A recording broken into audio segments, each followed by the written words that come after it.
যদা যদা হি ধর্মস্য গ্লানি ভবতি ভারত অভ্যুত্থানম ধর্মস্য তদাত্মং সৃজাম্যহম। এই কথার অর্থ হচ্ছে, হে ভারত, যখনই ধর্মের অধঃপতন হয় এবং অধর্মের অভ্যুত্থান হয়, তখন আমি নিজেকে প্রকাশ করে অবতীর্ণ হই।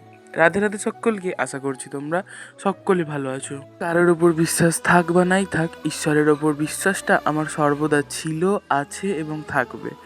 আসলে কি জানো তো, সময় আমাদেরকে তো অনেক কিছুই শেখায়। সময় তো শেখায় মানুষ চিনতে, এবং সময় শেখায় ধৈর্য দিয়ে কিভাবে সকল পরিস্থিতিতে বাঁচতে হবে।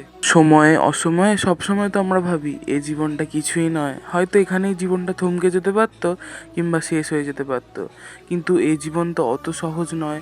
এই জীবন যে দিয়েছে, মারার অধিকার একমাত্র তারই আছে, কখনো কারণ নিজের কিন্তু মরার অধিকার নেই। তাই জীবনে যত কিছুই আসুক না কেন, হাসি মুখে কিন্তু সব সময় বাঁচতে হবে। আসলে সমস্যা তো সবার জীবনেই থাকে, কিন্তু সেটাকে সামনে এনে গিয়ে কজন নিয়ে যেতে পারে বলো তো?